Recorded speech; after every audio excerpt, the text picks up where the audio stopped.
آپ جانتے ہیں کہ 1912 کے اندر طرابلس میں ایک جنگ ہوئی تھی اور اس میں بہت سارے مسلمان شہید ہوئے تھے۔ مسلمانوں نے اپنی بقا کی یہ جنگ لڑی تھی۔ تو اب اقبال اس کا حوالہ دے کہ حضور کی بارگاہ میں ایک اللہ اکبر، گراں جو مجھ پر ہنگامہ زمانہ ہوا، گراں مجھ پر جو ہنگامہ زمانہ ہوا، جہاں سے باندھ کے رخت سفر روانہ ہوا۔ یہ تصور کی کائنات ہے۔ فرشتے بزم رسالت میں لے گئے مجھ کو،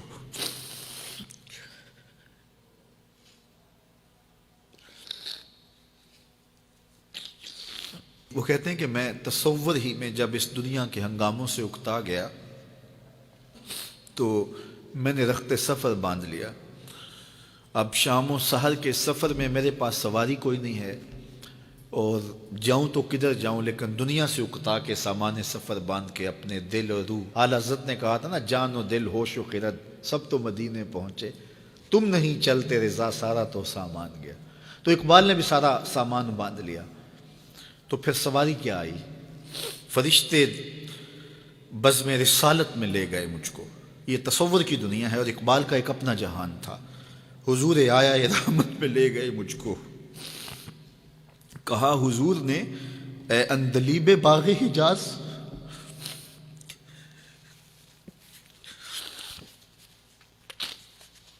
کہا حضور نے اے اندلیب باغ حجاز، کلی کلی ہے تیری گرمی نواز گداز، ہمیشہ سرخوش جام ولا ہے دل تیرا، فتادگی ہے تیری غیرت سجود و نیاز، نکل کے باغ جہاں سے رنگ بو آیا، نکل کر باغ جہاں سے رنگ بو آیا، ہمارے واسطے کیا تحفہ لے کے تو آیا۔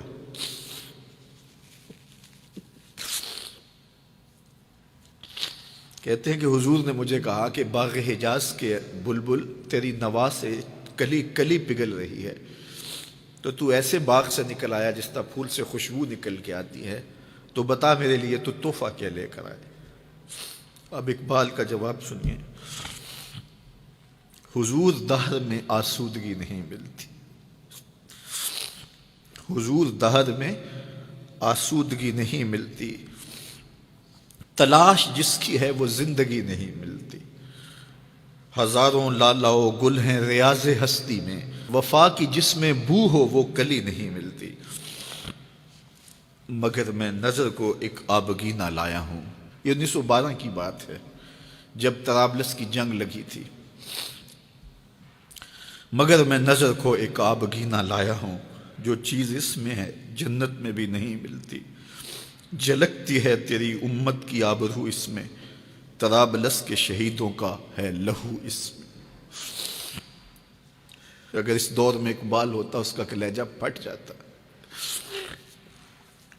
اللہ اس شخص کی قبر پہ کروڑوں رحمتوں کا نزول کرے اور امت کو پوری دنیا کے اوپر وحدت نصیب فرمائے۔ یہ امت علم کی، عمل کی راہوں سے گزر کے اپنی منزل کی طرف گامزن ہو اور وحدت کے حقیقی اجالے اس امت کو نصیب ہوں، اور بٹکا ہوا آہو پھر سوئے حرم پہنچے اور یہ امت ایک منزل کی طرف وحدت فکر کے ساتھ، وحدت عمل کے ساتھ آگے بڑھے اور کھویا ہوا وقار اس کو نصیب ہو۔ اقبال کے انہی لفظوں کے ساتھ میں اپنی گفتگو کو اختتام کی طرف لے جاتا ہوں۔ بٹکے ہوئے آہو کو پھر سوئے حرم لے چل، اس شہر کے خوگر کو پھر وسعت صحرا دے، میں بلبل نالہ ہوں اس اجڑے گلستاں کا، تاثیر کا سائل ہوں محتاج کو داتا دے۔